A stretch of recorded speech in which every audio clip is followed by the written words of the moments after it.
Hello friends, ఈరోజు నాటుకోడి కూర వేడి వేడి అన్నంలో సూపర్గా ఉంటుంది కదా. రోటీలో కూడా చాలా బాగుంటుంది. మరీ పులుసులా కాకుండా దగ్గరగా ఎగిర్చుకుంటే ఇంకా బాగుంటుంది టేస్ట్. సో జీడిపప్పు బాదం పప్పు కూడా వేస్తే అదిరిపోతుంది. మరి ఎలా చేయాలో దానికి కావాల్సిన ఏంటో తెలుసుకుందాం. సో ముందుగా అన్నీ శుభ్రం చేసి పెట్టుకోండి. ఉల్లిపాయలు, ఒక టమాటా లేకపోయినా చాలా బాగుంటుంది. నేను ఒక టమాటో కట్ చేసుకున్నా.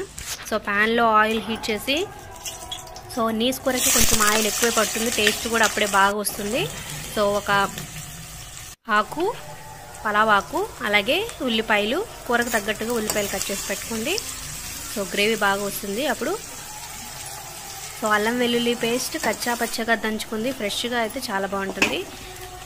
సో అలాగే పచ్చిమిర్చి, కారం కూడా వేసాను. ఉల్లిపాయలు లైట్గా బ్రౌన్ కలర్ వేగిన తర్వాత వేసాను అన్నమాట కారం.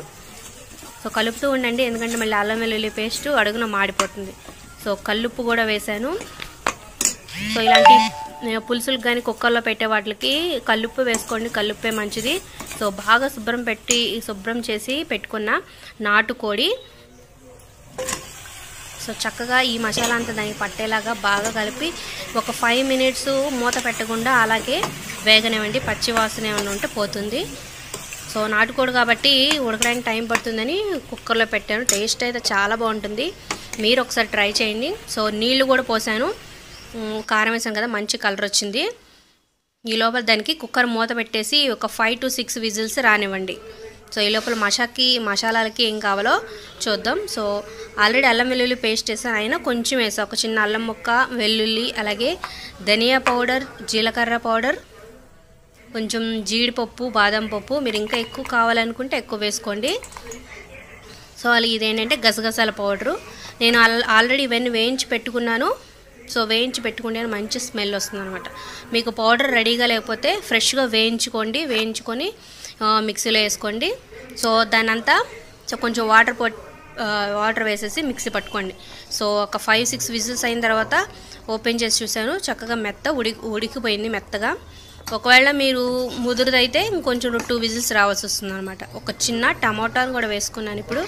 సో మూత తీసేసి పెద్ద మంట పెట్టి సో బాగా వేగనివ్వండి. ఇప్పుడు మసాలా నూరుకున్నాను కదా, అదంతా దాంట్లో వేసేసాను. మీకు ఎండు కొబ్బరి కూడా అవైలబుల్గా ఉంటే కొంచెం ఎండు కొబ్బరి కూడా వేసుకోండి. సో బాగా కలిపి దగ్గరికి వచ్చేలాగా పెద్ద మంట పెట్టి కలుపుతూ అప్పుడప్పుడు చేసుకోండి. ఈ టైంలోనే ఉప్పు, కారం అన్నీ సరిపోయినాయో లేదో ఒకసారి చెక్ చేసుకోండి. ఒకవేళ మీకు పులుసులకు కావాలంటే ఈ టైంలో దించేసుకోండి. సో పులుసు వస్తుంది. కాదు ఇంకా టేస్టీగా గ్రేవీగా కావాలనుకుంటే ఇలా దగ్గరికి ఈడ్చుకోండి. చివరి కొత్తిమీర సర్వ్ చేసుకోండి, సూపర్గా ఉంటుంది.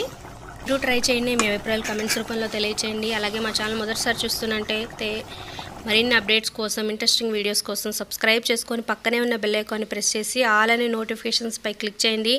అలాగే మీరు నాటుకోడి ఫ్యాన్ అయితే ఖచ్చితంగా లైక్ చేయండి, ఎంకరేజ్ చేయండి.